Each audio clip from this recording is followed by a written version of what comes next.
Hello hello and welcome to light of flow मेरे सारे BEd और बीटीसी के साथियों। फाइनली कोर्ट का प्रोसीजर खत्म हो गया है आज के बिहार के कॉन्टेस्ट में, और ये बात क्लियर हो गई कि यहां से भी आप इतना समझ लीजिए कि ना आज कोई बीएड वाला जीता ना बीटीसी वाला जीता। जैसे ही बीएड के आर्ग्यूमेंट शुरू हुए ऑनरेबल कोर्ट के अंदर, ऑनरेबल जस्टिस बोपन्ना के बेंच में, तो देखिए इसमें बहुत सिंपल सी बात है। जल्दी क्लियरफाई इसलिए कर दे रहा हूं कि र्यूमर ना उठाइए आप लोग कि बीएड हार गया या याचिका डिस्पोज ऑफ हुई। आज की याचिका डिस्पोज नहीं की गई है।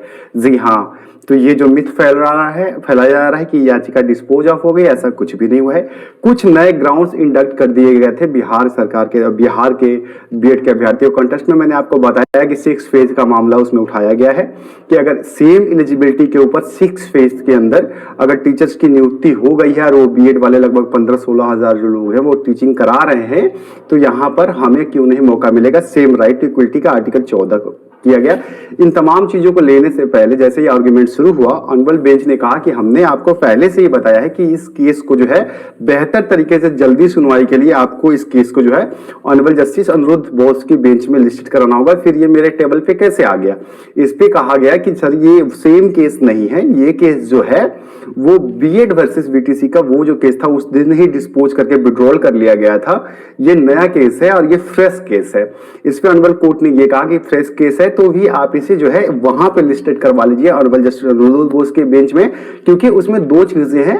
पहली बात कि वो रेगुलरली इस केस को देख रहे हैं, और यहां पर एक चीज मैं आपको बताऊं कि ये यहां पे जो गोल गोल चल रहा है ना, और जो लोग बहुत सारे लोग जो है जस्टिस के ऊपर एक क्वेश्चन मार्क उठा रहे हैं, देखिए इतना भी गलत ना समझिए। देखिए जो भी केस का डिसीजन होता है ना, इस बार जो है ना अब जाकर के ऑनरेबल कोर्ट को, ऑनरेबल बेंच को ये समझ में आएगा कि इस ऑर्डर में ये क्लियर नहीं होने की वजह से कि रेट्रोस्पेक्टिव और रेट्रोस्पेक्टिव जो होता है उन दोनों में ना क्लियर होने की वजह से कितना बड़ा प्रॉब्लम आ गया है। तो इस चीज को आप समझिए। अब ये कोर्ट का पहले हाल समझ लीजिए, फिर मैं आपको ये भी बता देता हूं। तो पहले ये मिथ ना फैलाइए दोनों साथियों में से, चाहे वो बीएड के हो या डीएलएड के हो। मिथ ना फैलाइए कि आप हार गए, ना बीएड हारा ना डीएलएड हारा।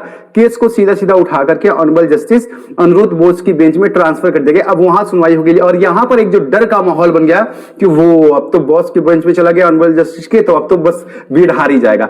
ऐसा कुछ भी नहीं है। देखिए कोर्ट के ऑर्डर के सामने अभी तक ये बात आई ही नहीं है कि इस ऑर्डर में ये चीज क्लियर ना होने की वजह से कितनी प्रॉब्लम आ गई है। इस ऑर्डर में पता ही नहीं है कि आदेश में उन बच्चों का क्या होगा जो पहले से बीएड कर लिया। देखिए वहां 69,000 की भर्ती का भी मामला कोर्ट के अंदर लिस्टेड है। इसको आपको समझना पड़ेगा। जो शिक्षा मित्र उत्तर प्रदेश का, मध्य प्रदेश की भी भर्ती चल रही हो चुकी है, छत्तीसगढ़ की भी भर्ती हो चुकी है। आप देखिए तो क्या बोलते हैं, यहां ग्राउंड में एक चीज ये भी ले लिया गया है कि डीएलएड का कोर्स धीरे धीरे नॉन वैलिड हो रहा है। जैसे हरियाणा जैसा स्टेट ने डीएलएड को बंद ही कर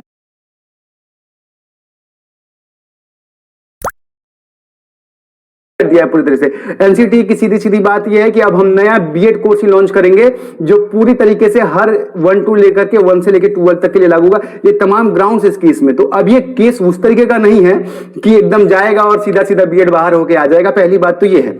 और जो बेंच होती है ना, वो मेरी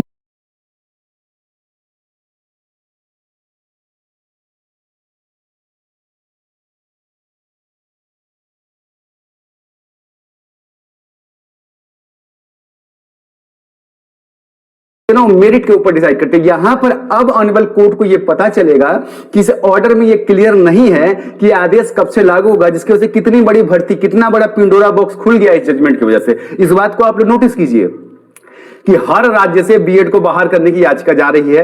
हर राज्य के जो नौकरी में हैं, जो नौकरीशुदा लोग हैं, चाहे वो मध्य प्रदेश है, चाहे वो छत्तीसगढ़ है, चाहे वो केबीएस है, चाहे वो उत्तर प्रदेश है, बंगाल है, हर जगह से ये मांग कर दी गई है इस जजमेंट के बाद से कि भाई बीएड को बाहर कर दीजिए, क्योंकि एनसीटी की गाइडलाइन रद्द हो चुकी है। ठीक है, तो अब ऑनरेबल कोर्ट के सामने जब ये बातें जाएंगे कि इस जजमेंट में क्लियर नहीं होने की वजह से कितनी सारी प्रॉब्लम्स आ गई है, तब इसके ऊपर ये फैसला आएगा कि इस ऑर्डर में रेगुलरली क्या होने वाला है। प्रोस्पेक्टिव लागू होगा या रेट्रोस्पेक्टिव लागू होगा। प्रोस्पेक्टिव और रेट्रोस्पेक्टिव का मतलब होता है, रेट्रोस्पेक्टिव का मतलब होता है कि जिस दिन से एनसीटी की गाइडलाइन रद्द होती है, मतलब सॉरी, जिस दिन से लागू हुई मतलब 2018 से लेकर के आज तक का पूरा मामला खत्म हो जाएगा बीएड का। और प्रोस्पेक्टिव का मतलब ये होता है कि जिस दिन हमारा फैसला आया है इसके बाद से बीएड प्राथमिक में शामिल नहीं होगा। समझ रहे हैं, ये दोनों चीजें हैं। और यहां पर जो है बिहार सरकार ने जो अपनी बात रखी है वो यही रखी है, सॉरी बिहार के बच्चों ने जो बात रखी है वो यही रखी है कि चूंकि 11 तारीख को आप फैसला देते हैं और हमारी प्रक्रिया जो है वो पहले से चली आ रही है, अनवरत चली आ रही है, नोटिफिकेशन पहले आ गया था, हमारा एग्जाम हो रहा था, तो ये जो प्रक्रिया है हमारी वो इस जजमेंट के पहले से है, इसलिए इसको पेट्रोस्पेक्टिव लागू किया जाए ना कि रेट्रोस्पेक्टिव लागू किया जाए। समझ रहे हैं आप लोग? तो अब ये कोर्ट को डिसाइड करना है कि क्या इतने दिन से चल रही प्रक्रिया है, इतने दिन से चल रही भर्ती, सरकारों का करोड़ों का राजस्व जो खर्च हो गया एग्जाम के ऊपर, नौकरी के ऊपर, उत्तर प्रदेश के लिए तो कॉन्टेस्ट ही अलग है, आप इसको भी समझिए कि इतना ज्यादा इतने दिन से सैलरी दे रही है सरकार उन लोगों को, बीएड वालों को सैलरी देकर के टीचिंग करवा रही है, आज तक उनके योग्यता के ऊपर सवाल नहीं आया है, ठीक है ना, रिजल्ट्स भी अच्छे हैं, रिकॉर्ड्स भी अच्छे हैं। यहां पे बिहार के कॉन्टेस्ट में अगर रिजल्ट देखा जाए बीएड और बीटीसी का तो उसमें भी बड़ा फासला आ रहा है, जो कि आपकी जो एलिजिबिलिटी दिखाता है कि कौन कितने लायक में है, क्या क्या चीजें हैं, ठीक है। तो ये सारी चीजें अब कोर्ट के सामने ऑनरेबल जस्टिस बोस की बेंच में जाएगी। समझ रहे हैं आप लोग? तो इतना जल्दी हवा में आकर के और जो ये फैला रहे हैं ना कि डिस्पोज हो गई है, डिस्पोज नहीं हुई है, ट्रांसफर की गई है कि अब उस बेंच में ले जाइए और वहां इन सारी बातों को रखिए। तो अब यहां पर हम लोग ये सारे ग्राउंड्स जो है ना क्लियर कर चुके हैं कि ये ग्राउंड्स है। देखिए हारना जीतना अलग बात है।